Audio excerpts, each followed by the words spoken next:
AW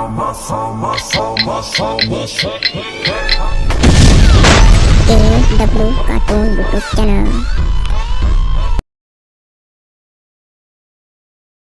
सासू माँ की नई सहेली। प्रिया किचन में चाय बना रही होती है और सुमन ड्राइंग रूम में बैठकर मजे से टीवी देख रही होती है। तभी दरवाजे की घंटी बजती है। प्रिया, जरा देखना तो कौन आया है। देखती हूँ मम्मी जी। प्रिया दरवाजा खोलती है तो सामने पड़ोस वाली विमला आंटी खड़ी होती है। नमस्ते आंटी जी, कैसी हैं आप? मैं तो बिल्कुल ठीक हूँ बेटा, पर तेरी सास को क्या हुआ है? आजकल कहीं दिखती ही नहीं है। जब देखो तब टीवी के आगे जमी रहती है। अंदर तो आइए आंटी। अरे ओ दीपक की अम्मा, कहाँ हो? अरे बिमला, आओ आओ, क्या बात है, बड़े दिन बाद याद आई तुम्हें मेरी। मैं तो हमेशा ही तुम्हें याद करती हूँ, पर तुम ही गायब रहती हो और आजकल तो बाहर भी नहीं आती जाती। तबीयत तो ठीक है ना तुम्हारी? अरे तबीयत को क्या होना है, इस उम्र में तो कुछ ना कुछ लगा ही रहता है। मेरी छोड़ो, तुम ये बताओ कि क्या चल रहा है गली मोहल्ले में। तुम गली मोहल्ले की छोड़ो, चल तो तुम्हारे पड़ोस में रहा है। तुम्हारी नई सहेली आई है। मेरी कौन सी नई सहेली? मैं तो यहाँ बस तुमसे बातचीत कर लेती हूँ, या फिर बाजू वाली शर्मा की बहू से दो चार बातें कर लेती हूँ। इसीलिए तो कहा कि तेरी नई सहेली आई है।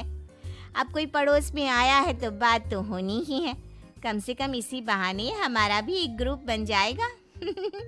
फिर सब मिलकर अपनी बहुओं की शिकायतें किया करेंगे। दोनों हंसने लगते हैं। तभी प्रिया चाय लेकर आती है और सामने टेबल पर रख देती है। दोनों चाय पीती हैं और बातें करते हैं। चलो मैं चलती हूँ, अब कल मिलते हैं। राम राम। अगले दिन प्रिया किचन में कुछ काम कर रही होती है और सुमन आराम से सोफे पर बैठकर मटर छिल रही होती है। तभी डोरबेल बजती है। प्रिया दरवाजा खोलती है तो सामने उनकी नई पड़ोसन खड़ी होती है। जी, आप कौन? मैंने पहचाना नहीं। नमस्ते बेटा, मैं शारदा, आपके बगल वाले घर में अभी 2-4 दिन पहले ही शिफ्ट हुए हैं।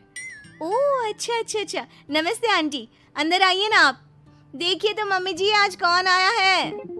इतना कहकर प्रिया किचन में चाय बनाने चली जाती है। नई पड़ोसन को घर पे देखकर सुमन थोड़ा हैरान हो जाती है। नमस्ते बहन जी, मैं शारदा, आपकी नई पड़ोसन। अच्छा अच्छा, आप हैं हमारी नई पड़ोसन। आइए आइए, और बताइए कैसी हैं आप? जी बिल्कुल ठीक हूँ। वो दरअसल घर पर छोटी सी पूजा रखवाई थी, बस उसी का प्रसाद देने चली आई। सोचा इसी बहाने नए पड़ोसियों से भी मुलाकात हो जाएगी। ये तो बहुत अच्छा सोचा आपने। सुमन प्रिया को आवाज लगाती है। अरे ओ बहू, जरा चाय पानी का तो आके पूछ लो। ये आजकल की बहुएं भी ना, जब तक बोलो नहीं तब तक कुछ नहीं करेंगी। आई मम्मी जी। प्रिया चाय लेकर आती है। दोनों बैठकर चाय पीती हैं और खूब सारी बातें करती हैं। अच्छा बहन जी, अब मैं चलती हूँ, फिर मिलते हैं। अब तो आना जाना लगा ही रहेगा। शारदा के जाने के बाद प्रिया किचन से बाहर आती है। क्या बात है मम्मी जी, आप दोनों को देखकर तो लगा ही नहीं कि पहली बार मिल रही हो। आप दोनों तो बिल्कुल बिछड़ी हुई सहेलियों की तरह बातें कर रही थी। अरे जब दो औरतें मिल जाती है ना, तो बातें अपने आप ही निकल आती है। अब तू अपने काम पर ध्यान दे, बातों पे नहीं।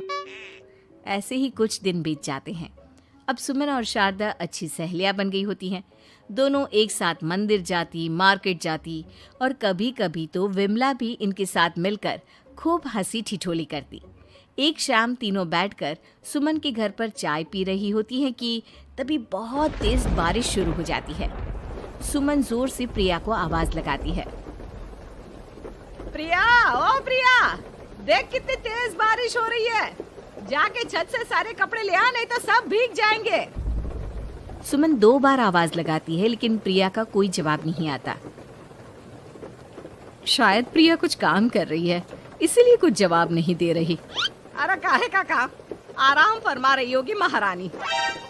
तभी प्रिया बीमार हालत में अपने कमरे से बाहर निकलती है। हाँ मम्मी जी, क्या हुआ? मेरी तबीयत थोड़ी ठीक नहीं है ना, इसलिए आग लग गई। अरे सारे कपड़े भीग गए, और तुझे सोने से फुर्सत नहीं है।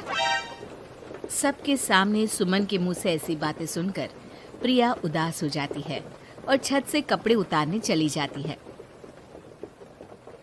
सुमन, ये क्या बात हुई? प्रिया ने बताया ना कि उसकी तबीयत ठीक नहीं, इसलिए उसकी आंख लग गई।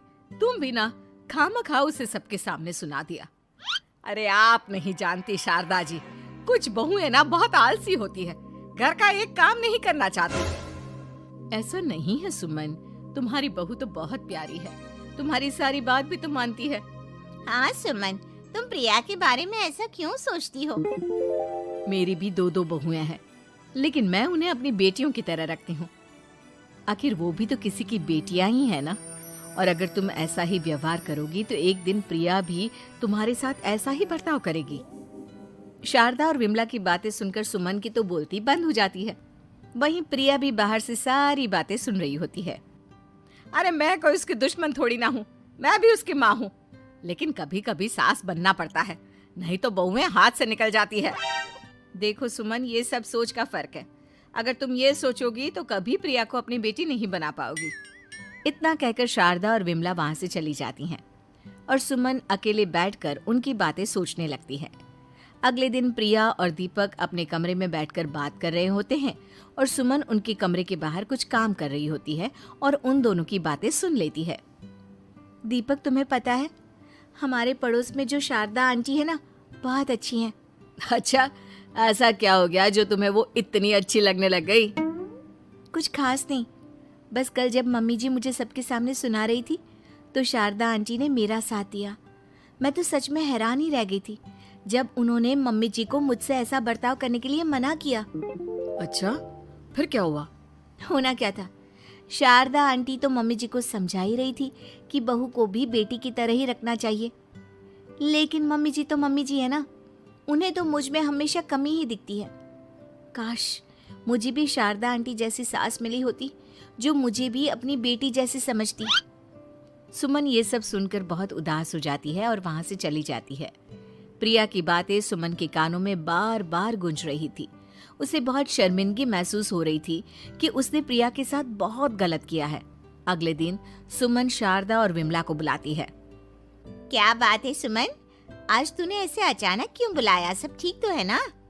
हाँ हाँ, सब ठीक है, तुम दोनों बैठो तो सही। तब तक दीपक और उसके पापा भी आ जाते हैं। प्रिया, तुम भी आ जाओ। क्या हुआ मम्मी जी, आपने बुलाया? हाँ प्रिया बेटा, मैं आज सबके सामने तुमसे माफी मांगना चाहती हूँ। मैंने आज तक तुम्हारे साथ बहुत बुरा व्यवहार किया है, लेकिन तुमने कभी भी मेरे साथ बुरा बर्ताव नहीं किया। मुझे अपनी गलती का एहसास हो गया है, हो सके तो मुझे माफ कर देना। प्रिया अपनी सास की बातें सुनकर हैरान हो जाती है। उसकी आंखों में आंसू आ जाते हैं। प्लीज मम्मी जी, आप मुझसे माफी मत मांगिए, मैं भी आपकी बेटी ही हूँ। वैसे एक थैंक यू तो मेरी नई सहेली को भी बनता है, जिसकी वजह से मुझे मेरी गलती का एहसास हुआ। शारदा बहन, आपका बहुत बहुत शुक्रिया जो आपने मेरी आंखें खोल दी। अरे क्या सुमन, तुम भी ना। तो फिर इसी बात पर चाय और पकोड़े हो जाए? हाँ हाँ, क्यों नहीं।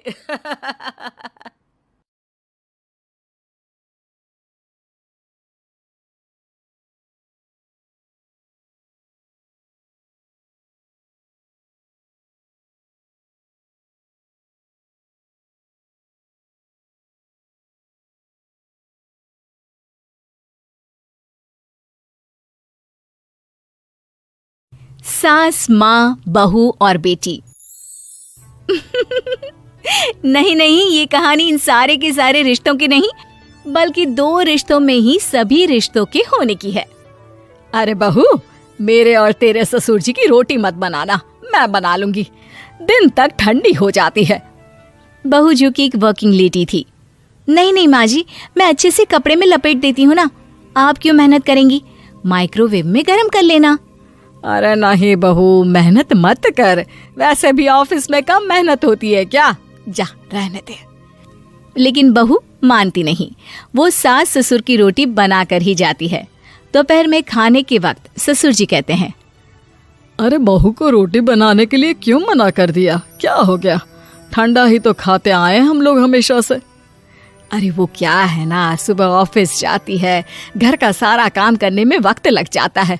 अरे थकती है वो अलग, तो मैंने सोचा बहाने से ही थोड़ा कम काम करवाऊं। ससुर मुस्कुरा रहे होते हैं। ये तो अच्छा है, बहू को समझना जरूरी है। वक्त बीत रहा था। घर में सब खुश थे कि एक दिन, माँ जी आप शाम को थोड़ा टहलने निकला करें, घर पर रह रहकर हड्डियां जाम होती है। पापा को भी ले जाया करिए, मैं वक्त पर तो आ जाती हूँ। बहू ठीक 5 बजे ऑफिस से घर आ जाती है। फिर चाय नाश्ता बनाकर सास ससुर के साथ बैठती, उन लोगों को सारा दिन का हाल बताती। रात को पति घर आता है। क्या बात है बेटा, ऑफिस से आकर कभी हम लोगों के साथ भी बैठा कर। अरे माँ, दिन रात काम करके मन ही नहीं करता। अगले दिन की फिर तैयारी होती है। आप और पापा ही कमरे में आ जाओ। इससे अच्छी तो बहू है, कितना भी थकी रहे, घर आकर हम लोगों के लिए चाय नाश्ता बनाना, फिर बातें करना। बहू ना होती तो हम बुढ़ा बुढ़िया तो बैठे ही रह जाते। सास और ससुर अब बहू के कहने पर शाम की सैर पर निकलने लगते हैं। सास की कई सहेलियां बनती है तो ससुर को भी कुछ बुजुर्ग लोगों का ग्रुप मिल जाता है। कैसा रहा सहेलियों के साथ शाम का वक्त? हम लोगों ने तो भाई खूब योगा किया। अरे हम लोगों को गप्पों से फुर्सत ही नहीं होती। वैसे मिसेस मल्होत्रा आज बहू के बारे में कुछ बोल रही थी। तभी वहां ऑफिस से बहू आ जाती है जो जींस और टॉप में होती है। क्या बात है माँ, क्या कह रही थी आपकी सहेली आपकी बहू के लिए? सास इस बार बहू को कुछ अलग तरीके से देखती है और उल्टा सवाल ही दाग देती है। क्या कह रही थी वो हटा, ये बता तेरे ऑफिस में तो मर्द भी काम करते होंगे ना? बहू जो अब तक मजाक कर रही थी वो सीरियस हो जाती है। मर्द होंगे नहीं माँ जी, मर्द ही ज्यादा हैं। हम 5 ही लड़कियां हैं ऑफिस में। अरे तो अच्छा लगता है क्या ऐसे कपड़े पहनती हो? कल से तुम ना साड़ी पहनकर ऑफिस जाना। और हाँ, शाम का नाश्ता थोड़ा जल्दी बनाया करो। नाश्ता बनाकर बाद में ही ऑफिस के कपड़े चेंज करने जाना। बहू को समझ में नहीं आता कि सास को हो क्या गया है, लेकिन वो कुछ नहीं कहती। सीधे किचन में जाकर चाय नाश्ता बनाती है और सास ससुर को दे देती है। अगले रोज बहू ऑफिस के लिए तैयार होती है तो खूब सुंदर सी साड़ी पहनती है और ऑफिस के लिए निकलने से पहले सास और ससुर के पैर छूती है और निकल जाती है। क्या बात है, आज मेधा के ऑफिस में लग रहा है कोई फंक्शन है।